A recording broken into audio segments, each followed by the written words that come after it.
Hello, Blenders, and welcome to episode number 171 of the Real Blend Podcast, a podcast that is truly living a once upon a time in Hollywood moment of their own. I'm Kevin McCarthy, here with my amazing two co-hosts in person. I'm going to introduce Mr. Sean O'Connell first, who's having a great day with his ear. Hey-o. Good morning to you, sir. Oh, good to see you, Kevin. We are all together in Hollywood in the shadow of the Hollywood sign. We're feeling very fancy. By we, I mean Jake Hamilton of Fox 32 in Chicago. Hi, Jakey. All right, I'd like to say something. Yeah. I did that a couple of months ago. Yeah. And people lost their shit. Yeah, I people can't wait to hear. nuts. I want to hear the I reactions. cannot wait for the love letters to start pouring into Kevin McCarthy about how much they loved his incredible intro and how amazing it was that they shook things up. I can't wait for that to happen. But it was an amazing intro, and I rightfully so deserve those accolades. And you did it on the first No take. one asked you, Gabe. And you did it on the first take. I didn't. Could you imagine if it had taken me 3 times? It only took me once. I mean, you are a live television person. I mean, can you imagine if I messed up a couple All right, times? this week's show, as you can tell, we're all together live in Los Angeles. We are going to be recording a very special interview with friend of the show, Quentin Tarantino, later tonight. This is going to be a weird show today that we're recording because we're all a little bit jazzed. We're a mix of nervous and anxious, and so we're going to do our best to put together a regular show. We're going to try to be coherent, but also keep in mind we're recording a show with something in the back of our mind that is very much distracting all four of us right now. But that doesn't mean we don't have a great show planned. We're going to be reviewing a ton of movies that are opening in theaters and some that are coming to streaming, including No Sudden Move by our friend Steven Soderbergh, who was on last week's show, if you didn't get a chance to listen to that. And this week we have Chris McKay, who directed the Lego Batman movie and has a new film called The Tomorrow War that is opening on Amazon Prime with Chris Pratt. So we're going to give you that review too. If you guys are watching us on YouTube, what are they getting on YouTube this week? YouTube, you will get this episode. You can come watch us at youtube.com/realblendpodcast. And on Friday, we're having another bonus episode with Josh Lucas, which we can talk more about later, but has become one of my favorite interviews we've ever done. Yeah, Josh was Lucas. amazing. He's in the Purge, and in The Purge. he was Forever Purge. not doing the Forever Purge. Right, he was not doing traditional junket. He wanted to do longer form interviews. We did 45 minutes with him. Yeah. And it was fantastic. So I can't wait for you guys to listen to this. So and then of course the premium episodes, which you guys can get on Monday. You can head over to cinemablend.com/realblend premium to figure out how to sign up for that. You get a newsletter from me every other week, and you get an ad-free listening experience. So let's dive right into this week's episode. Weekly poll. Okay, so again, we're back to Tarantino. The reason why Quentin is having us here in Los Angeles is that he is launching his first ever book, a novelization of Once Upon a Time in Hollywood. And the idea of these novelizations is, we read a lot of these growing up. People would write a book about a movie that was coming to theaters, and this was a chance to sort of read the story of it, go into deeper detail about it. But not just that. A lot of times these books, these novelizations, to make sure that they were written and published in time to coincide with the release of the film, they were oftentimes written based on the first draft of the screenplay. Right. So a lot of times it was fun for movie fans to read the books and kind of pick apart the differences, because a lot of times there would be major differences. Characters would behave differently. There'd be plot points that maybe were added or left out or whatever the case may be. Right. And just because, as you know, scripts change as the movie continues and plows on through production. Or when you would be in your tiny Texas town, where whatever movie might not be coming, like maybe you had to read the novelization of Jurassic Park before you even got a chance to see it on the big screen. You know, I have a question about that. Yeah. In terms of novelization, so if Michael Crichton writes the original Jurassic Park, correct, then the movie comes out, and then the book version of the film comes out. It's still the same book Crichton wrote. It's not with, a novelization. with a different cover, right? So that's not a novelization. Correct. All right, I just wanted to clarify that because I think there's a lot of it's interesting. We think that by seeing a cover of the poster on the book that it's a novelization. So in this case, it's a genuine novelization. It's basically the whole chicken or egg. It's about basically what comes first. You know, is the movie based on a novel, or does the book exist because the novel based on a movie? Exactly. Yeah. So theoretically, could they do a novelization of Jurassic Park? No, But that wouldn't be Crichton's. That would be based on the movie. I haven't read the book. It would, I guess, if it's so different from the book, it's pretty different. you could come up with like a totally different. If you get the chance, because I know you're a reader, read the original Jurassic Park. One, if they were to adapt it like page for page, true for true, Yeah. it would be a fairly hard R-rated film. That's kind of cool. There are a lot of scenes. In fact, the opening scene of the film The Lost World, with the young girl on the beach, is from Jurassic Park. And there's a scene that always haunts me, because I read it once when I was in school, and then once when Jurassic World was coming out. There's literally a scene where a dinosaur eats a baby's face. Oh, yeah, it's brutal, dude. It's a brutal book. So the book is R-rated. Yo, super R-rated. What's interesting about the PG-13 version of Jurassic Park, though, that we've seen, I always felt that film just felt natural and didn't feel restricted. And I think that there's a way to do it, but I would love to have seen like the R-rated version of that movie. Well, speaking of loving to see versions, the weekly poll, and Kev, I'm going to put it to you. We asked the listeners, after Once Upon a Time in Hollywood, what other Tarantino film would you like to read the novelization of? That's a good question. I gave options. Kev, I want you first to tell me what you think the audience picked. And then secondly, I want to hear what your pick would be. The options we gave them would be a novelization of Pulp Fiction, Kill Bill, Inglourious Bastards, or other. Okay, I'm gonna guess our audience went. It's so funny because I feel like they're automatically gonna default to Kill Bill because of the joke we have on the show. And if you haven't listened to our previous episodes, the argument being that Sean thinks it's 2 movies and Jake and I think it's 1 movie. I'm gonna go Pulp Fiction for my choice personally, and the choice the audience chose. You're correct. 42% of people went with Pulp Fiction. The reason why I would have said Kill Bill, believe it or not, is because I think that there's a lot more mythology to that story, and places where you can sort of go off the path of the tale. Also, and be a explore. significantly longer book. Yeah, for sure. That's a behemoth of a book. So, did you look at the others' comments, Gabe? Like what people It were was saying? pretty much A lot of Django. I saw all Django. of his. Yeah, it was all of his movies, except for Jackie Brown, which is based on a book. Right? I would say, that's Elmore Leonard. Yeah. All right. So most people picked Pulp Fiction, and you can now, as of today's the day that Once Upon a Time in Hollywood, the novelization, hits stores. So I absolutely would recommend picking. And also, Sean's not joking. We're literally looking at the Hollywood sign right now as we record. There's a sweet irony to this moment that we're having right now. This is very cool. It's safe to say, we won't get into it because we're moving along. We all very much, if you liked the movie, you will love the book. Yeah. There's so much more to it than that you didn't get. It's a different experience. It's so different. Don't think that like. Well, there's no point in reading it because I've seen the movie and there's so much more. It's like by chapter 1, you're in new territory. You can tell just by it's a scene, but characters are in different places than they were in that scene. You can tell from page 1 this is different. It's Absolutely. very different. All right. It's not going to be all Quentin this episode, I promise, because so next week we're not going to have a traditional show. It'll going to be the 2-hour interview with ourselves and It'll be Quentin. the live show. Yeah. Yeah, it's going to be next week. But then what are the bonus ones we have coming up?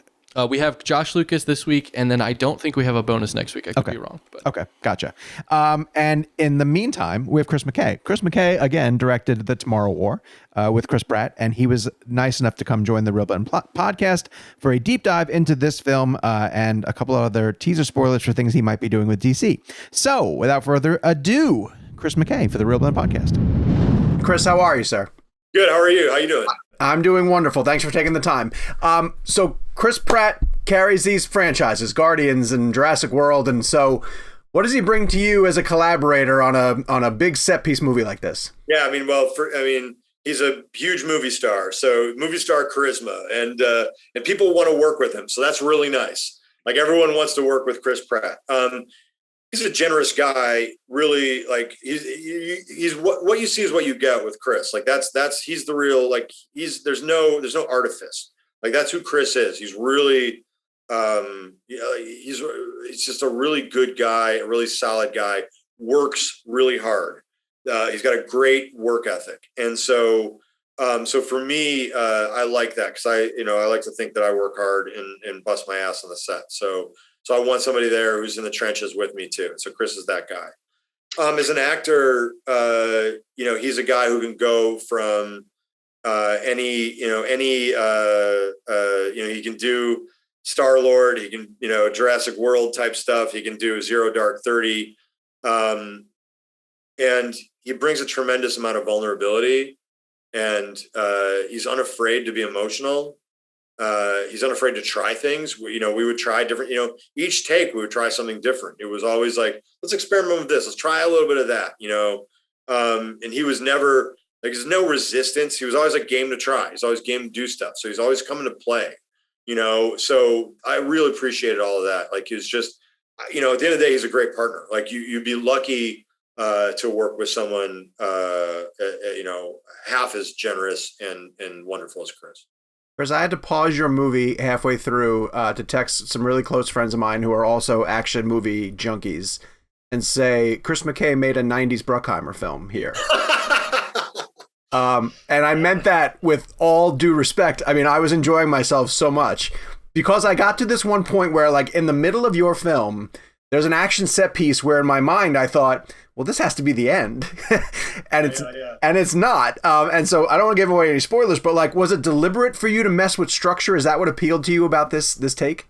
Definitely. I mean, you know, anybody that read the script, I think when the thing that we're talking about happens, yeah, people are like, wait a minute, what the fuck is happening? Like, I thought this was going to go a different way. I like that the movie is sort of like there's definite chapters. And even when I'm sort of like thinking about it from a design standpoint and from a tone standpoint and stuff like that, I was always talking in terms of, you've got a beginning that's a little bit Children of Men.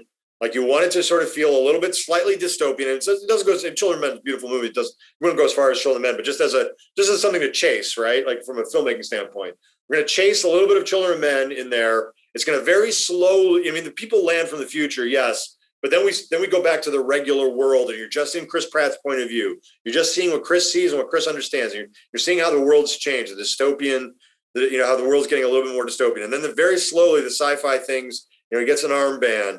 He's got to go talk to his estranged father to maybe get the armband off. That doesn't go. Then he goes to the military processing place, and you know, you start to see the Army of the Ordinary come together, and the colors change and the mood changes and things like that. And then the wormhole opens and it's big color, and then you go into Miami and it's a war movie that becomes kind of a horror movie, and then it's all hell breaks loose on the streets. And then and then you get into stuff that we get into in the you know, when we go to the FOB and all the way down to Deep Swell and that sort of thing. And it's almost like a old Western kind of, you know, a Last Stand, Alamo kind of thing at the Deep Swell. And then it kind of becomes a little bit like a heist movie where you're going to put a team together and go do something. And, you know, I think that stuff, like, I think because the movie continues to evolve organically out of the situations and that sort of thing, it keeps a movie that's over 2 hours long from feeling like it's 2 hours long. But it's also, to your point about Jerry Bruckheimer, it's also a movie where there's a lot of fun cast turns and people that show up that you're pleased to see, even if they're only on screen for a little while. Yep. There's a joy to some of that stuff that they get to do, and you're kind of, you know, the movie just keeps kind of, for lack of a better way of describing it, entertaining you with something new every chance we get. I'm so glad you brought that up, because one of the things I admired most about it was the pace of it. Like, it basically puts the foot on the pedal and doesn't stop from the time it gets going. And so, can you replicate pace on a set, or is it something that just comes together in the edit? Is it something you can get your actors to mimic? Yeah, I mean, sometimes you play music on set and things like that to sort of get us in the mood and get people feeling like what the movie's going to feel like. So there's times like that where you want to do that. And sometimes you talk in terms of you know, the rat-a-tat-tat of His Girl Friday or something like that to sort of get, you know, there's common things that we all know that you can use to sort of get people to start think about something. And then some of it is just like, you know, what you cut out of stuff where maybe you don't see it now because we've cut it out, but we might have cut it out on the page when we were in the middle of the scene shooting. And I might have said, you know what, we're over describing something here, and we can really go from this point to this point. I think that actually makes a better connection. So let's, in this next take, let's eliminate this whole thing. And you're just going to say, you're going to go from here to here. And sometimes discoveries would happen. And so then all of a sudden people are like, oh yeah. And then they start clicking and they kind of organically are doing something because now it's moving at a certain speed. So there's lots of things like that. I mean, some of it's unconscious, some of it's very deliberate, but yeah, there's a lot of things like that happen. I need to know what your budget was for ammunition or fake ammunition or blanks. Yeah, I think honestly, Gary Tours, who's the prop master who designed the guns and stuff like that, all that stuff, I think he said that maybe we were second to Transformers 3 with the amount of live ammunition that we shot. And Transformers 3 was a crazy amount of live ammunition that they shot. Right. movie for the scenes in Chicago and on the street and stuff like that. So he said that like we were second only to Transformers 3 for the amount of live ammo. That's insane. Yeah, I was speaking to your cast, and they were talking about how after a shot, after a take, you had to go through and sweep up all the shells because they can't be there for continuity's sake. Yeah, I like doing stuff practically. Like I want it. That's why I want as many practical locations. Like, let's not do as much. Let's do as little green screen as possible. I mean, obviously, we had to do sky replacements and building replacements to turn Atlanta into Miami and things like that. But I just wanted us to, I wanted real muzzle flash. I wanted shells flying, and I also wanted the real danger because when shells are flying, I mean, there's one shot that we didn't put in the movie. There's actually two things I'll describe that we didn't put in the movie, but one of them was like Chris and Mike Mitchell like behind a car shooting at the white spikes down the end of the street in Miami. And there's like fucking shells flying out of Chris's thing, and they're bouncing like over Mike Mitchell's head because he had just, because they're playing it like it's real, like there's spikes flying. So Chris gets in there, and they're firing, and Mike's getting down, and there's shells flying over Mike's head. And it looks really cool. And then there's one of the slow motion shots. We cut it just before this thing happened, but Chris is firing at the white spike towards the end of that scene, and it's in super. We use the Phantom in super slow motion, and one of the shells just like went up, and then like, instead of like going over Chris, it like went off and then bounced off his shoulder and then bounced down in slow motion. It looked really cool, but it was one of those things where the shot was already going on too long, and so we cut it. But yeah. Do you remember when we as an audience went from First Blood to Rambo Part 2? Yeah, exactly. That slow motion bit sounds really cool. Like it would even capture for that. One thing I loved about this movie, too, is that it boasts really strong women characters. That you had women warriors and you didn't shy away from that. Is it another aspect of the script that really appealed to you? Yeah, I mean, absolutely. Having a father-daughter story and having, a strong, Lieutenant Hart could have been a man or a woman, and Jasmine, was the right actor for that. Yvonne's the right actor for Romeo Command. To me, it's, I just want the world, when I make a movie, I just want the world to look like the world that I see as much as possible. So I try to cast it like that. I try to cast like what the world looks like to me. You have a Sergeant Diaz. Is that a Sergeant Vasquez nod? Yeah, perhaps. Seychelles was great. Seychelles was really, it was a lot of fun working with her. She was one of those people who really came to play and really took to the gun training and all that stuff really well, and got really good at like, switching, clips out and firing the weapon. She looked really cool when she was in the training scene. She was awesome. So one thing I love about Tomorrow War also is the fact that you have this amazing creature design, and you don't hide it. It's not one of those elements where like, oh, we're gonna disguise the creature for a long period of time. Like, they're coming at you fast and furious from the get-go. So what were some challenges to getting the creature design the way you wanted it, and what were maybe some obstacles that come with their very unique talents? Yeah. It's tough to, when you've got such a high bar for alien design, when you think about the Xenomorph and you think about Predator and, maybe the Independence Day alien or something like that comes to mind. But then kind of after that, you don't, there's still a lot of room out there to make something really cool. It's just that those things, I mean, you can't help but, those are the things that were formative stuff when I was a kid. For me, I wanted the aliens to look ancient, to look old, to look hungry, to have a feral intelligence. And those were the design challenges I put out to the team.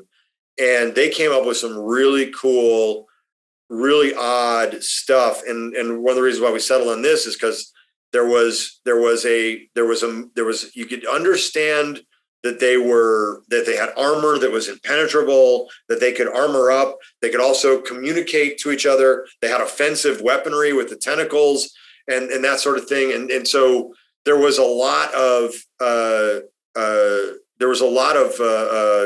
pros to that design. They were also kind of just scary. They looked like evil and their teeth looked messed up and stuff like that, and just stuff that I was really trying to chase. So when we came down to movement, there was, wanted them to move like wolves and coyotes. So it was kind of trying to study some of that, but also they had the ability to like, spider walk up a wall and all of that kind of thing, and so I wanted something that was like creepy, like Linda Blair and The Exorcist on the stairwell. And I wanted stuff that was, also like sort of like, holy shit, they're fast and they're agile and they're going to come and, they're going to attack. And that communication I think was key too. So it was a lot. I mean, we had lucky we had a great, Jamie Price, visual effects supervisor, was amazing. And the teams that he put together at the different studios that did it, particularly Weta, but all of our studios, Frame Store, everybody, they really brought a lot to the table to make the White Spikes feel like characters. Because to me, that's the most important thing. I didn't want them to feel like just monsters or things or whatever. I wanted them to feel like characters. And because I think makes the difference between why something's memorable or not. It's that you feel like, even though I don't understand their language or something like that, I know something about them by watching them, and so a lot of times I just ask for really like observed detail as much as humanly possible. Chris, I'm going to run out of time, but as you can tell, because I dress like a grown man, I'm a comic book fanatic, and one of my heartbroken lost projects is your Nightwing project. If you don't mind me asking, how close did that come to becoming a reality, man? Nightwing is one of my favorite characters. I hope it's still a reality. I mean, I hope that we still get to make that movie. It's not, as far as I'm concerned, it's not lost yet. It is. Oh, good.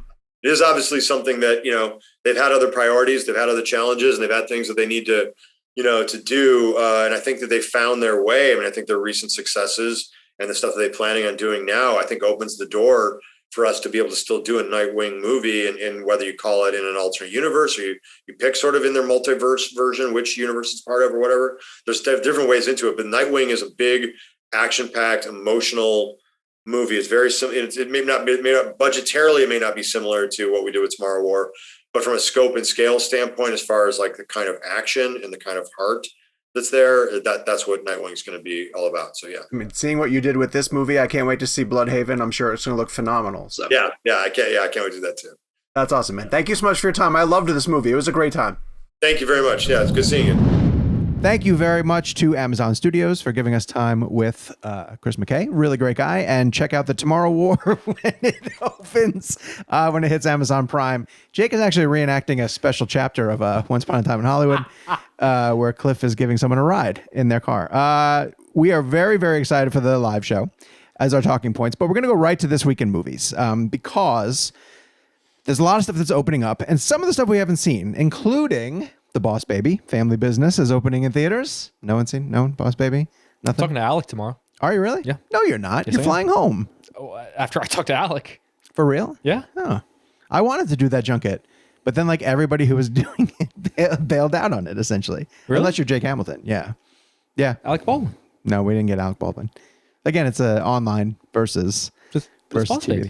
For my interviews, it was Alec Baldwin and Amy Sedaris. They were paired. Were they? But I think Jake's getting Baldwin solo. God, why are you so special? Summer of Soul, which is, help me out with this, Gabe. Questlove's documentary? Questlove, I think it's the first thing he's directed. Okay. It's a documentary about, I forget the name of the festival, the Harlem Cultural Festival. Same year as Woodstock. It's like 60 miles from Woodstock. It's this weeks-long sort of celebration. They happen at the same time? I don't know if it was exactly. I haven't seen it yet. So. That'd be bad planning. Wouldn't that be terrible? Hey, we got a great festival going on. Where is everybody? What else is going on? Do you guys ever see that film Taking Woodstock? No. I like that film. The Ang Lee film. Yeah. I like that. It's basically about a farm a couple of miles down the road from Woodstock that kind of becomes sort of a hangout place for as all the cars start piling up on the road. So the full title, I don't know if you said the full title, Summer of Soul or When the Revolution Could Not Be Televised, which is a great interesting turn on that. Where is that? Hulu? Why do I think it's on Hulu? I feel like it's Hulu, yeah. I feel like it's Hulu. Well, check it out. Summer of Soul. It looks great. I'm excited to see it. We didn't get any advanced copies of it. Questlove, of course, the drummer of The Roots and famed DJ, which is it's always exciting to see someone that is creative sort of jump into the directing field. But it looks good. It looks great. All right, coming to theaters from Universal, The Forever Purge. I'll start with this one because I think I've talked about this on the show. I don't love the Purge movies. You sort of that version of horror more so than I do. I like the idea more than I like the final product. I think it's a really fascinating idea that I don't think any of the films have been able to truly capitalize on. Okay. Kev, did you see it? I've not seen that, but I am very excited about listening to an interview that you did with Mr. Josh Lucas that I've been hearing rave reviews about. I know that, and by the way, I think our audience is going to be really, really surprised how much of a cinephile Josh Lucas is. So I just wanted to plug that. I think we'll have it on the show next week. Friday. Right? Friday. So this Friday. This coming Friday. What's weird is that Sean only had Sweet Home Alabama questions. It's true. Yes. Yeah. So if you're listening to this now, it's going to be a bonus episode on Friday. So make sure you keep an eye out for the tweets. Sorry, I mentioned it earlier that this interview was great, and we always prefer when the three of you can do it. But this is one that Sean did solo, and I was there to, for tech reasons, and it turned into a massive cinephile conversation, and him wanting to just he was very casual and very relaxed, and just kept wanting to talk about cinematographers and directors and the kind of stuff that we talk about on the show. And I think the kids at home are going to love Sean tells a story, and I want to keep this obviously for the listeners to listen. But there was a moment, I'll let Sean tell this, in the interview where you kind of like, it clicked in your mind that this wasn't just going to be like a standard movie interview. You were like, oh, this guy wants to talk cinema. Yeah, so I'll explain. There's one of my questions that I had for Forever Purge, and then I'll quickly review Forever Purge after. But there's a shot where Josh Lucas is driving sort of like a semi truck with 5 or 6 people who are survivors, and there's a pretty fun, like, one of the reasons why I like this movie is they put a lot of really good relevant political commentary in it, and one of the reasons is like they do the purge, the 24-hour purge. But then there is a group that decides that when the 24 hours is up, they're not going to abide by going back to normal. They're going to do the Forever Purge. And so they're just keeping the purge going. So America... Crime. They're going to commit crime. Well, and murder, yes. And murder with no repercussion kind of thing. And our government doesn't know how to handle it. And so in the absence of rules and laws, Canada and Mexico both say, we're going to open our borders and Americans can come to us, but you have to get across our border in the next 12 hours before we're going to shut them down. So they're driving to the Mexican border and they're in El Paso. And there's an amazing shot that goes around the cab of the car and follows all of the people who are sitting in it. And then finally comes back around to the person who's in the passenger seat and follows them out of the car into this massive crowd. And it was such a great shot. And I wanted to ask Josh Lucas how they filmed it. And the moment that Kevin's talking about is that he said, oh yeah, we talked about that one of the first days that we started filming, and we referred to it as our Children of Men shot. And that's when I was like, oh, cool. I can at least talk to Josh Lucas about this. But he was so down to just talk about filmmaking and all of the people who he adores and the directors he's worked with over the years, that in a 45-minute interview, you have a lot of time and you want to dedicate time to the movie that they're promoting. And there were times in the middle of this interview when I kept saying like, all right, well, let's get back to The Purge. And he'd be like, yeah, I don't really like scary movies. Anyway, so let's talk about Chivo and let's talk about he was just the greatest guy. And for the audience who may have not seen Children of Men, I know a lot of our audience has, but if you haven't seen it, it's one of the greatest movies ever made, Alfonso Cuarón, and the shot that Sean is referring to is a shot that is in a vehicle with Chiwetel Ejiofor, Julianne Moore, and Clive Owen. It's the ping pong ball shot. And a little interesting fact about that scene is the ping pong ball is fully CGI. So the actors are basically spitting nothing at each other. It's a really phenomenal scene, and they really created a special kind of camera rig for that the actors were literally ducking under as the camera spun around the car to capture it. And the fact that a Purge movie has a Cuarón homage shot, it's just one of those things, like, we as a podcast, we are dedicated so much to film craft that when you talk to an actor like Josh Lucas, who's been in so many movies, you never know where they lie in terms of, are they a cinephile? Do they really care about cameras and things like that? And I know I wasn't there for the interview, but I can 100% see a light bulb going off in Sean's mind the moment he said that. There's no question I'm so excited to hear it. The director of the Forever Purge, his name is Everardo Valerio Gout, and I really think he's going to be someone that we're going to want to pay attention to. No kidding. Because I like the Purge, Forever Purge, a decent amount, and I don't love those movies at all. But it's really well made. It's got a ton of craft to it. I think it takes the concept of the Purge to another step and really connects it to contemporary events. So I would absolutely recommend you guys go check it out. We need Chivo on our show, by the way. That would be incredible. Who doesn't? Who doesn't need Chivo? Emmanuel Lubezki, if you're listening now. We just haven't wanted him up till this moment, and now Oh, we're going that's to a good decide. The cinematographer, Children of Men, Revenant. Please, if you're ever listening to Real Blend, We stalked him at a party. He's never going to come on our show. Jake and I went to a party that had DiCaprio, Tom Hardy, and the whole cast of The Revenant, and the only person we cared about finding The bear. was Lubezki. Like we went to the party just to meet Chivo, which was like, and we met him. Remember Alejandro Iñárritu Gonzalez's daughter helped us meet Alejandro Gonzalez Iñárritu. That was anyway. So far on the show, we've had Deakins. Yeah, and we had Richardson. Yeah. So yeah. We're not that far away. Yeah. I think we can make this happen. Lubezki would be a really big deal because I would just want to talk about gravity. That's the whole reason Real Blend exists. That's very It's because of gravity. Yeah, that's true. A long time ago. What'd you think of Tomorrow War? Listen, I actually found this film to be super engaging in terms of action and intensity. I mean, it's very, very familiar. I mean, there's no question that when you're watching it, Jake and I were discussing this earlier, there's Terminator involved in it. There's a Edge of Tomorrow an element involved in it just by nature of the name, but also just in Aliens. You know, for me, Chris Pratt, this is a big film that's coming out on Amazon Prime Video. I wish it was in theaters. It's definitely a theatrical film. Sure. I mean, it was Paramount made it, right? Yes. Right. And there's no question that this film would have been epic on a big screen. Like I will say this is a PG-13 film. It's pretty brutal. Like it's very, very raw. I actually really enjoyed, is it Yvonne Strahovski from Chuck? She's great in the film. I mean, to me, is it a movie that I look back on and go, man, should everyone go out and see it?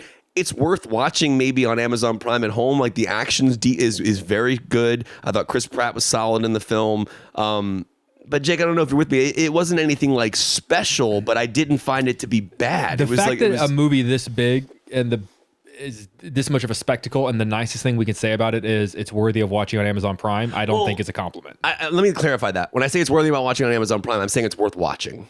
Is the point I'm making, because the only option you have is to watch it on Amazon Prime. Here's what I'll say is if it were opening in theaters, I would say wait till it's on Amazon Prime. So I would say go to a theater to see it. I actually like Tomorrow. I thought it was. I did. Yeah, well, Sean liked it quite a bit. I thought it was really solid. I mean, I actually really found the questions that it asked. Oh, I'll get into this because this is something that meant a lot to me personally. Because this is the whole point of the show, is how movies affect us personally. Sure. The thing I liked about the film a lot was its celebration of science and innovation. Mm-hmm. It's all about celebrating science, and to me, the scenes that hit me the most in that film, while the special effects are cool, I liked the classroom scenes with the kids that he was teaching. Yep. Because there was a kid in the class who would always raise his hand and try to ask a question or answer a question, and that was me in high school. I just really resonated with that idea of that kid coming back around later in the story and being important to the story.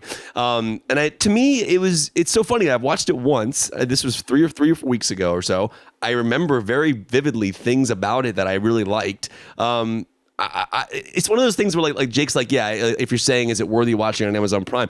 Is it a great film? No, but I really enjoyed it. I mean, to me, it's worth watching. Absolutely. Yeah. I described it as like a 90s Bruckheimer movie. Yeah, perfect explanation. It reminded me very much of that level. Like it's got a sheen sort of to it. The action is choreographed in a certain way. I asked Chris McKay in our interview about the ammunition budget. It feels like they were firing off 1 million rounds in that movie. I loved the creature design of it. I liked the concept of what if people from the future came back and started having to recruit us to be soldiers. Yeah. So what did you not? How come you didn't connect to it? To me, it felt like a very expensive, well-made sci-fi sci-fi channel original film. No, it felt large. I think you scale back the budget and you replace Chris Pratt with, I don't know. There's some one of the good dudes from action set Sharknado. pieces Pratt's in it, great though. in it. See, I think to me, I don't like this generic action Pratt star. Like this, his performance in Jurassic World. To me, they're just kind of flavorless performances. Yeah, to me, there's nothing there. Is there anything? Yeah, at the end of the day, is there anything that's sparked on screen with Pratt? I would say no, but I thought How can you say he's good though? I think he was good enough for the role. Good. Okay, good or good enough? No. See, there's a difference between like, did he blow my mind? Like, is he the biggest action star of all time? No, but for me, it worked. I thought he played the film and it made it work for me personally. Yeah, I'm not saying the movie was bad. I didn't hate it. It didn't make me mad. I just walked away from that sort of going like, That was fine. Do you know, I guess. think in an action role, there's really bad. You can have people who are really bad who just look Sure. like they don't belong there. There's people who are perfectly fine. And then there's great people. Like Harrison Ford would be a great, like when he's in an action Sure. movie, you're like, oh, he's Yeah. great. Right. You know, Pratt is just that guy. He's good. Yeah. He's Pratt good. is acceptably good. Like, Yeah. like when I know what Jake's saying. It sounds like I'm not saying he's great. Okay, so you can't put acceptably and good. It's like, is he It's fine hard to or is he explain. good? Do you know where I'm coming from on this? He Is he works, fine or is he good? He works in the movie. He worked for it. That's all I'm He saying. worked on the movie. It to me, when I watched it, I believed what he was Yay, doing. I guess. And I thought, to be honest with you, I can't get into why because it would be a spoiler. But I found the way the film turned out in terms of the arc and the quote unquote twist of it.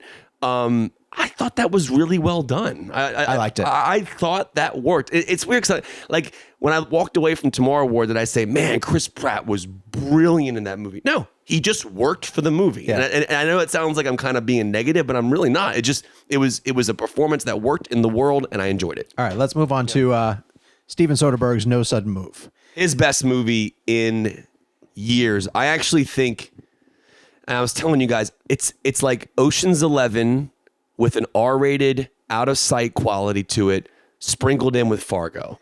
And there's something, and in our interview with Soderbergh, if you missed it, it's available on iTunes. Obviously, you can find on YouTube as well. We get into a conversation about Quentin Tarantino and the idea of retirement and filmmakers making bad films later in their career. And to me, this is an example of a filmmaker who hasn't really made a great movie in a long time. Yeah. I would argue. I mean, I can't remember his last great. Logan Lucky was great. Logan Lucky was good. I think Logan Lucky was great. Do you think it was like Traffic, Out of Sight, but Ocean's that's not level? fair. No, I'm saying when was the last time he had a really I thought it was great- enjoyable. I thought like Logan Lucky Contagion was enjoyable. great. I think I love Logan Contagion was Lucky. good. I thought Contagion was great and made all the better by. See, last year. to me, this is my The favorite. characters in Logan Lucky are They're a lot of outstanding. fun. I would argue that Logan Lucky has one of Daniel Craig's best performances of his For career. sure. And I think that Yeah. Channing Tatum and Adam Driver? Adam Driver also are playing equally outrageous characters Yeah. for them, and they do it well. I'll tell you why Logan Lucky doesn't register like on the scale of a Traffic or an Ocean's 11. I remember the actors who were in Logan Lucky. I remember they had exquisite performances, but I don't remember what the movie was about. I don't remember You should much. rewatch it. You should revisit it. It's really great, and it's well crafted. It has an Ocean's. It's like a hillbilly Oceans. Yeah, that's movie. the best way it to has describe an it, I think. Oceans. Sure. But it has that level of detail, suspense, and quality to the whole heist of it. But do we all agree that this is better? Because I think this is better. I haven't seen this yet, but it sounds like it's great. I loved that. And to me, this is almost Soderbergh doing Coen Brothers. Yes. Like to me, this is his Fargo. Which is kind of funny because he's saying Logan Lucky is a little bit Coen-y, Yeah, and it is. yeah. So Soderbergh might just be going down that road. Just the a little bit. idea of a crime gone wrong. Yeah. Where you're trying to figure out, wait, that didn't go the way. And then also there's, without getting too much into it, the average Joe who thinks he's on par with the criminals and finds out very quickly in all the wrong ways that he is in way over his head. Mm-hmm. It's a great cast, but everyone kind of gets their moment.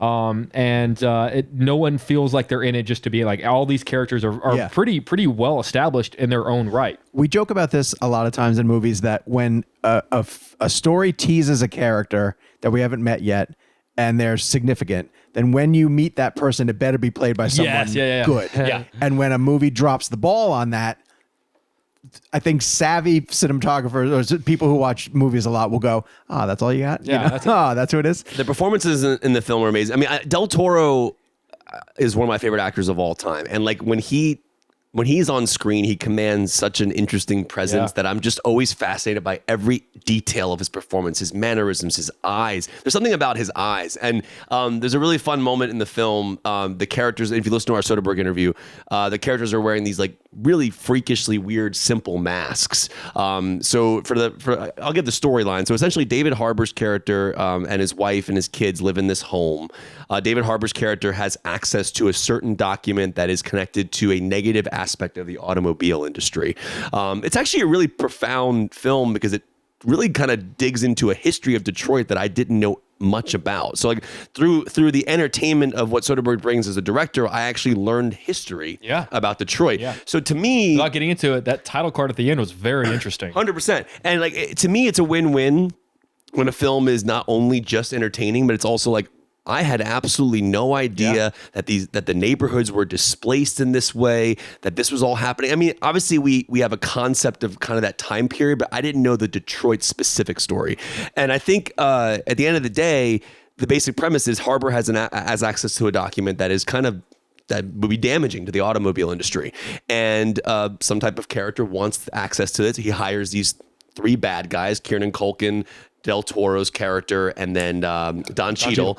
And like as Jake said, it's like the idea of like, what can go wrong? This could be a simple in and out. You go in, you get the document from Harbor, and that's it. But obviously, something goes wrong. I also love that in our interview that Soderbergh said, like, I wrote this to work with Don Cheadle. Like, I don't think Don Cheadle gets that kind of attention from a lot of people. Yeah, like, well, people take him for granted a little bit. Is this his sixth movie with Soderbergh? But he's great. He's so good in this. I was thinking. I was talking when we did the junket for this. Don Cheadle and Del Toro were paired together. Cool pairing. It was a great pairing. You know what one of Don Cheadle's best movies is, and it's not a Soderbergh movie, is Boogie Nights. Like, oh my God. Do you remember that scene in the donut shop? He just wants to listen to country music. Oh my God. So, I can relate. Yes. But I want to give Soderbergh credit. Obviously, he's the DP on this film. He's been a DP on a lot of his films.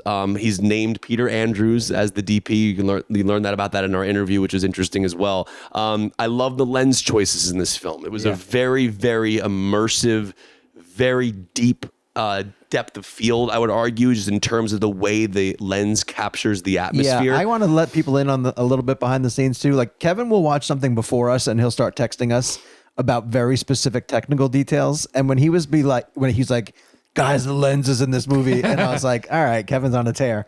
But then I usually get nervous whenever he does that because 9 times out of 10 I'm gonna go like, oh, it's gonna be something that's gonna annoy me. Like Snyder's it's gonna be an aspect ratio. You ended up liking Snyder's aspect ratio for Justice League. You said it was one of the greatest superhero movies of all time. That's true. It's what it says on the box. Yes. You know what would have made it better? Bitch. Oh, a full screen aspect ratio. makes no sense. But the lenses in this are really phenomenal. Yeah, and they they're really add cool. something really special to it. And for a visual perspective, it's almost like a fisheye, but not as jarring. It's these lenses that he used in the film they add this really interesting sense of surrealism to the world, if that makes sense. It was kind of like a perfect. And the guy who does his score is David Holmes. It feels like it has that pacing of the ocean's music, and Soderbergh's really good at that, like underscored, like almost like jazz feeling to the way a scene moves. I expected this to be not that it would have been bad had it been, but I was expecting this to be a much slower film. 100%. Than it ended up being. Yeah. And this thing It moves because of I think David Holmes' score, if I hope I'm getting his name right, is kind of what makes that move. But you'll really notice the lenses if you want to look out for it in shots where the camera is like either turning or moving. Watch shots or a where tracking shot, right? Or they're walking to a car. Basically, the way I can describe the lens is if you have an iPhone 12 or one of the latest iPhones, if you go to the wide angle lens on your phone and shoot a video and move your camera, you'll see the left and right side of the screen morphing a bit. That's kind of what the movie plays out as. It's not as jarring as that, but it's a really interesting choice. And I think see it. The movie's available. You can watch it now. Yeah, you can watch it now. now. HBO Max. It's available on HBO Max, and I think this is only an HBO Max only. Correct. I don't think there's any theatrical. I think it's safe to say it's one of my favorite movies so far this year. It's one of the best movies of the year. I liked it a lot. And it's also one of the best films Soderbergh's made in a long time. Well, we're going to play Steven Soderbergh blend later in the show. Maybe that's Kevin's choice. So it might be Kevin's choice. Put a. I don't think it is. So don't make any sudden moves, Put a guys. thumbtack in that. Jake, tell us why Zola is such a special film. This film. So for people that haven't had a chance to listen to our bonus episode, which you absolutely should, after seeing the film, Janicza Bravo. yeah, she's a talent to watch for sure. So this is a film based on a 2015 Twitter thread that involved 148 tweets. Now, it involves the idea of an exotic dancer who met up through particular circumstances with another girl who is a dancer. And the girl she meets says, look, my boyfriend and my roommate are going to hop in a car and drive to Florida, and there's this club that we've been told that we can make massive money at if we dance. Would you like to join us? And she says, sure, why not? Over the course of their 2-day trip to Florida, Zola starts noticing that things are just a little strange. So she starts tweeting. And things just get more and more ridiculous. Over the course of 48 hours, not to give too much away, it ends up involving sex trafficking, pimps, prostitutes, a man that throws himself off a balcony, and murder. And so all the while, she's tweeting while it's happening. And now those tweets have been turned into a film called Zola. and this thing was just every 15 minutes, I think I let out the F word. Which for some reason I'm too shy to say now on the show, but I was astounded with the style, the rawness of it. The rawness comes from the 16 millimeter. It's really, really gritty, yeah, very grainy, but in a way where the grain actually becomes part of the story. You're watching something that's kind of dirty, and I mean that in the best way possible from a filmmaking perspective. This film feels dirty because a lot of the environments. You're in that world, man. You're in it. But also Taylor Page and Riley Keough sell it. Yeah, they sell it. Oh my 100%. God. Oh, and I'm sorry, I forget. Nicholas Braun, Coleman Domingo. Oh my God. Domingo deserves, mark my words, that dude deserves an Academy Award nomination for his performance in this movie. He is absolutely, so Domingo's character, he has like two characters essentially, right? Like he's one guy, but he has two versions of himself, where he's being nice and then where he's being rather unpleasant. And that change in, I think he even changes his accent when he goes into that. It's like a Jamaican accent he takes on. It's pretty wild. Yeah. It terrified me so much. But the film itself, highly recommend it. It is incredible. Janicza did an amazing job with the film, and I again shout out to them for shooting on film. I mean, this is a low budget indie film that they were able to shoot on 16, which is not that far from reality if you were years ago. But nowadays, when you're shooting movies like this, you're shooting them digitally. Sure. But you cannot replicate 16 like this. I mean, you guys saw Mother, the Aronofsky's movie, shot 16 as well, Super 16. So it's there. It really is an immersive tool that puts you in. You can almost taste and smell the environment, and that's not really.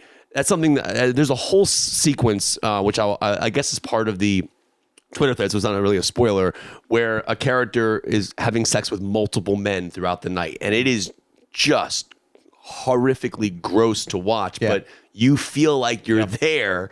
And I think that was the point. You were supposed to feel like you were along for the ride, like Zola, right? Like you were experiencing it just like she was. Like we are Zola as we watch the movie. So it's really it's interesting. So what's the name of the girl? Not Riley Keough, the other girl. It's a relative newcomer. Taylor Page. She is so good. Oh my God, yes. Yeah, she's fantastic. It's a really tough part. But I don't see how anyone in this business, anyone in Hollywood, if you're a producer or a casting director, looks at that film and doesn't immediately think, I got to find something for her. Right. And Taylor Page, by the way, if you remember Ma Rainey's Black Bottom, she plays the character who is with Chadwick Boseman in the film. She's amazing in that movie too. So if you remember in Ma Rainey, Taylor Page's character shows up she's with Viola Davis. So this is the second film she's done with Coleman Domingo. Right. Oh, right. Interesting. Yeah, Okay. so she's great in Ma Rainey's. It's a smaller part, but the part's very important to what happens to Chadwick's character. Yeah. All right, let's move on to our blend game this week. In honor of the gentleman who joined us on last week's episode, we're playing Steven Soderbergh blend. I'm going to go first. My only choice can be Ocean's 11. That's also my choice. But I'm trying to decide if I like 11 more than 12. See, I think 12 is better than 11. 12 is fantastic. 12 is not my pick, but 12 is better than 11 purely because of Julia Roberts. No. The bit with Julia Roberts. 12 is one of my least favorite Soderbergh films. No, it's so weird. I love 12. 12 is Gabe, your thoughts? I never understood the hate for 12. I never understood it. I wouldn't say it's one of my least favorite. It insists upon itself.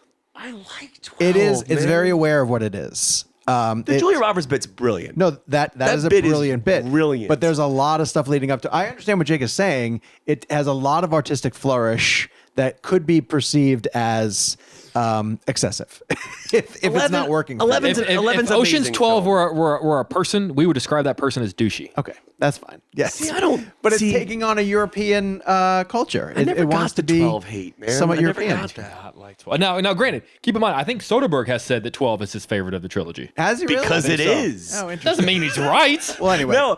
my choice of 11 is mainly because of the cast. Like the cast is incredible. It's even when you look back at it now and kind of think of getting all those guys together. Yeah. Oh my God. It would seem really hard. It seems one of those situations where a bunch of actors who are friends with each other didn't mind taking whatever types of pay cuts or moving whatever schedules around so they'd get a chance to work together. Yeah. You keep asking that very interesting question about George Clooney telling you that movies like that are harder to make. And that for them in the ensemble, it's not because they're just hanging out with their friends. Sure. But to try to coordinate all of it and to film it in Las Vegas, and to have a heist film, like heist films only live and die if the heist works, Of course. right? And so, But and also like we're kind of tricked as well in a really fun, sweet, clever way. Like Yes. like not tricked in the like, oh, like you like, okay, that wasn't fun. Like we kind of, you know, we're there's so many moments where you think it's going poorly. right. And it's just that we've been left out of, like, it gives us what do you want to say, like 80% of the plan? Oh yeah. But that 20% lets us have a really fun, enjoyable moment at the end. Do you know the moment where that I will always remember is when you think Clooney's getting beaten up by that giant guy? Yeah. And then they're faking it behind the door. See, for me, it's the Carl Reiner. You think he's going to have a heart attack oh really? because Okay. throughout the movie, he's kind of like, which when you look back, you're like, oh, maybe he just has indigestion. But it kind of like leads you to believe that he's having some heart issues. Yes. So when he drops, you think, oh my God. And then Brad Pitt shows up. Did someone call for a doctor? You know who's amazing in those movies is Scott Kahn. He's good. But with love- Affleck. Yeah, those The two way- are the way they argue, great yeah. together. That's funny that like you mentioned a lot of these people who are like everybody automatically goes to like Damon Pitt. I love Scott Kahn in that movie. But like Elliot Gould is Yes. fantastic. And Andy Garcia is a perfect Oh my villain. God, yes. Garcia plays Garcia's that great. role masterfully. Yeah. It's Very a understated. Yeah, I completely agree. There's something like when he enters the frame and he's looking around his casino, like you feel that. Like you Yes. feel his eyes. Like Soderbergh. Like again, that's why I kind of mentioned when I said about No Sudden Move. It feels like it's back to that type of like rhythm Sure, and that like that- pacing and yeah. that. Like, I had and you guys all understand what I mean. This is such an us thing. I had a Davy Jones moment with Andy Garcia because I was interviewing him at the Four Seasons for a film, and he was in one of the specialty suites, and it was called the Benedict Room. Okay. And so I sat down with him and I said, "Hey, we're in the Benedict Room," and he just kind of looked at me like he didn't know what I was talking about, and I go like, "The Benedict Room," Yeah. and he kind of looked at me like, and I go, "Terry Benedict." He's like, oh, sorry, I didn't remember that guy's last name. Did he finally get it? Either he did or he's a hell of an actor. And That's one of the most Just ran devastating with it. things is when you meet somebody like and they they have don't know no their shit. idea what you're talking about, and Right. they are the thing you're talking about. they are what you're talking about. Like you bring up like a movie to somebody, like, oh yeah, you're right, I was in that. I'm like, how do you not know? It's one of my favorite movies of all time. Have you told the Ray Liotta story with Field of Dreams? Have you told that on the show? No, I have not. Please tell that show. Please tell it now. So we interviewed the cast of No Sudden Move, and it was a great cast. It was a great junket, and one of the like middle tier people that we interviewed, which is crazy. This person in the grand scheme of things is middle tier, was Ray Liotta. Wait, can we give the rundown of that? So that junket was Don Cheadle and Benicio del Toro paired. Yep. Yes. Ray Liotta and Julia Fox, who was in Uncut Gems. Right. Brendan Fraser and Bill Duke, who is from Bill Commando Duke. and Yes, Bill Predator. Duke, Predator. I'm missing Society. a big one. I'm missing a big name. Who else? John Hamm. John Hamm. Oh, yeah. I mean, this cast is insane. All right, Kieran continue. Culkin. Kieran Culkin. Yeah. Yeah. And so the reason I asked this question is because in a couple of weeks, I'm actually very excited. I'm going on assignment. The Chicago White Sox and the New York Yankees are going to play a game, a real game, at the Field of Dreams in Iowa. So because one of the teams playing is Chicago, I'm going to go on assignment. I'm going to cover it. We're sending a sports guy to cover it from a sports angle. I'm covering it from a film angle. So I was trying to get a couple of members of the cast to talk with me about the film and their memories of stepping out, because I have a feeling I'm going to be very emotional. I've always wanted to go to that. It's like a bucket list thing for me, and so I'm very excited. And so I asked him, like, hey, what do you remember about stepping out on that on that field for the first time? Thinking I'm going to get this just beautiful answer about the sun rising over the horizon and the corn, like just, you expect something really nice, especially from a film like that. It means so much to so many people. And I get, I've never seen that movie. And I went, what do you mean you've never seen that movie? And he goes, I just took it for the money. It was the third, because I needed the work. It was the third movie I was ever in. He goes, I'm going to be honest with you. The first time I ever read the script, and he pauses, he goes, I kind of thought I was stupid. And I went, what do you mean you thought it was stupid? And he goes, a dude tears down corn and builds a baseball field? Like, and I go, you should watch it. It's really good. It's really good. And then I think I asked him, like, why he didn't? Why? He goes, this reason or that. And I was just like, oh. That's bizarre. The best part was I'd reached out to Ray's publicist about getting like a sit down interview with it to do like a couple of, can I get like 15 minutes of them talk Field of Dreams? And afterwards, his publicist reached out and was like, "Hey, so I saw you asked him a question at the junket. Do you still need that time with him?" And I'm like, "I'd like it, but does he have anything to say about it? He's never seen it. Does he have anything to say?" I haven't heard back.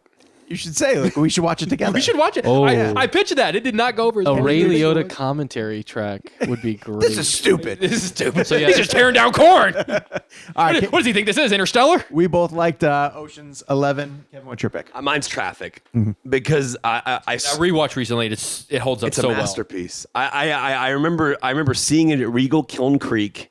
It was Soderbergh at that point. I mean, I was a big Sex Lies and Videotape fan. Soderbergh was a big part of my film journey in terms of Tarantino and Soderbergh, and like finding Traffic at the time I found it was really a big deal for me. Just in terms of like performance. It really jump started my love for Del Toro. I went back and watched a lot of his filmography, Basquiat, and all those films because. Did you discover him in Traffic before you did Usual Suspects? See, Usual Suspects. When I saw Usual Suspects, I was like really young, so Del Toro wasn't really on my radar, right? So Traffic. I was in college. Go to hell. Traffic was a big deal. The reason why I chose Traffic is because of the different color palettes in that film that represent the different storylines, the different areas. I also found it incredibly interesting. Michael Douglas's arc in the film and kind of what he has to go through with his own daughter and considering what he's doing. You know who that was supposed to be? Who? Harrison Ford. Really? Yeah. Yeah, I think Doug. See, it's funny. I can't imagine anyone else in that role. Yeah. Why did he bail? Do you know? I think it was a scheduling thing. Well, I think it was originally offered to Douglas, and he didn't like the way the role was written. And then Ford came in and like helped them kind of change the character and develop the character a little bit, and then ended up dropping out. And then I think Soderbergh reached back out and to Douglas was like, "Hey, we've made some changes to the character. Would you like it this way?" And Douglas liked some of the changes that had been made. Didn't he meet Catherine Zeta-Jones on that movie? Why do I have a feeling that he met her on that movie? Is she in that movie? I don't think so because she's pregnant during that film, and I thought that she was pregnant with that's his child. Okay, maybe. I don't know. I'm remembering wrong. Well, either way, Traffic's my pick. It's great, phenomenal film, and it holds up so well, and it's. Yeah, I mean, Soderbergh knows how to handle a cast, man. That was one of the things, really, if you haven't had a chance to watch No Sudden Move and then go and listen to our long form interview with Soderbergh, we talked to him about when you have an all-star cast, making sure everyone gets a moment, and it's just fascinating. But the thing that it changed Del Toro's career, though. Oh, I mean, he won an Oscar for it. And talking to Cheadle and Del Toro at the junket for No Sudden Move and having them remember their thoughts of Traffic was like, I honestly, one of the beauties of getting to do what we do for a living is when you can talk to someone from a movie that you love and then you feel their same passion for that project, right? So I remember when I asked both of them to remember their thoughts on and memories of Traffic, they lit up. But Benicio del Toro's answer made Don Cheadle like emotional, like because they really loved that project, and you can tell they loved that project because the work on screen is genuinely amazing. But at the same time, to talk to the two actors who are in it 20 years later and hear that they still feel that way about the film. Del Toro is one of those actors where, like, I don't really know much about him as a person. I just know his characters, right? And like Snatch and all those movies that he did, those are like, Del Toro was like one of my favorite actors as growing up. Traffic was really, again, as I said, the jumpstart for me for loving his films. I went back and watched Usual Suspects, obviously. I even liked Wolfman. I liked his Wolfman. Yeah. The one with Hopkins and Emily Blunt. I barely remember it. I know I saw it when it came in turns into a theaters. wolf. Does he really? He's a man who turns into a wolf. That title's deceiving. You know what's I'll really have to watch interesting? that Is Del Toro the most Tarantino-esque actor who's never worked with Tarantino? Whenever you and I were talking That's earlier funny. today, and I remember thinking, like, just because, so Kevin and I were doing some live shots earlier in front of the New Beverly, and one of the live shots I did, I was tossing to my interview with Benicio, so I had both Benicio and Tarantino on my mind. And actually earlier today, I thought, that would be a great actor to be in a Tarantino film that's never. Yeah. I think he could rattle off that. Speaking of him and Tarantino, I think Del Toro's Oscar, I think, is one of 3 for performances that are mostly not in English. I think he's one of them. Christoph Waltz for Inglourious Bastards is one of them. And I think there's one more that I'm not remembering. It's interesting. Another performance I want to point out for Traffic is Luis Guzman, who is his character is with Don Cheadle's character. Like that duo was unbelievable. Like Traffic is just heavy hitting. And I rewatched it recently with my father-in-law. Just I sat down and just popped it on. I was like, I'll watch the first 20 minutes because it's a pretty heavy film, obviously. And I'm telling you right now, I was watching it on my father-in-law's like 30-inch television, and not that nothing wrong with the 30-inch television, but when I saw that last time I saw that movie was in a theater, right? Sure. It still grabbed me. Mm-hmm. It still freaking grabbed me. I'm like, I'm over 30 feet away from the TV on a couch, the sound system, and it's just a pure like, movie that's just playing on there with no real great picture and no real great sound. And the color palettes just took my eyes and focused me. Mm-hmm. And there's something about, I don't know if this is just the way my brain works, I like visual cues that change the setting and or time period. One of my favorite examples of that would be Grand Budapest Hotel, where he jumped different aspect ratios to tell you what year you were in or what decade you were in. You're watching Cruel Summer. Yes. So I started it recently. Yeah. After making fun of you. Yes. One, I apologize. Thank you. Because it's great. But you would find it interesting because it takes place in 3 different years, 1994, 93, 94, 95. And it also jumps around in time. And also you don't know exactly what's going on. And the main way that you have to keep everything straight, aside from a couple of like character appearances, haircuts, are the styles in which they shoot. Yep. The color palette for each year is completely different. Yep. It's and I thought of you whenever that happened. And one of them is that very deep blue, like from Traffic. Yeah. And that's the whole thing. And one of the things I wish I could have asked Soderbergh, which we didn't have time to get to, was were those color palettes done mostly in post, or did they actually achieve those in camera? Because I would love to know if they were shooting each one of those segments with that actual color palette, or did the one in Mexico is just so grainy. Right. I feel like that's. And I would imagine they did it in camera like that, but I actually don't know. I mean, like it seems so organic to the film that we're seeing. But I don't know. To me, those choices as a filmmaker have the ability to either derail your film and make you realize you're watching a movie, or they have the ability to keep you in it and make you wonder, oh, I'm back in Mexico now. I'm back in 1993 now. And like your brain subconsciously does it for you because of the visual cue. And a good filmmaker does it that way. That works. So audience picks are going to remind you the number of films that we didn't get to. Stephanie Diamond said Sex, Lies, and Videotape. Travis Russell went with Out of Sight. Christian Hestus went with Lucky Logan. Indy Christina, Brant Phillips both said Contagion. Alex Thomas went Ocean's 13. I love Pacino in Ocean's 13. Do you? Yes. I like 13. I think 13 is significantly closer to 11 than it is 12. Oh, 12 is better than 13. You just don't like 12. Hirak Shah and Rob the Mind said Ocean's 12, and then Dustin Stout, Michael Kamens, Kimberly Sue, and many, many others went with Ocean's 11. Next week, you can reach out to us to play the Blend Game on Twitter using hashtag food scene blend. You're gonna pick a good scene. one. I already know my answer. I know yours. You know my answer. Yeah, I know I your asked you about it today. Yeah, So I know you yours. can let us know your pick via email at realblend@cinemablend.com. Great one. Or play along on social media. At that email that I gave you, realblend@cinemablend.com, that's where you can also leave us a review if you would like to. You can also go over to the Apple Podcast page and leave us a review there.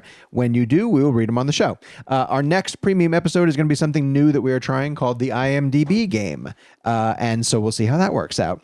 Again, you can get access to all the episodes of Real Blend Premium at cinemablend.com/realblend premium. And in the meantime, and especially lately, you're going to want to go to our social channels and follow us for updates and highlights from the Quentin Tarantino 2-hour interview that we're doing at the New Beverly. Sean, I would like to do something to prove to people that we're all in the same room together. Huh? I'd like to. What? I'm sorry. What? I'm sorry. What? So this is a rock that I'm just gonna softly tap it. I don't like that. I don't like tapping the mic. Yeah. Oh! See, there you go. We are all in the same room together. Yes, we are. And throwing rocks at each other. But maybe they did till now. You have to hit me with a rock. At Jigs Takes, at Kevin McCarthy TV, at Sean_O'Connell, at Gabe Kovach. Real Blend out of context. There you go. There's your line. Why did you have to hit me with a rock? All right, we'll talk to you guys next week. Hubie.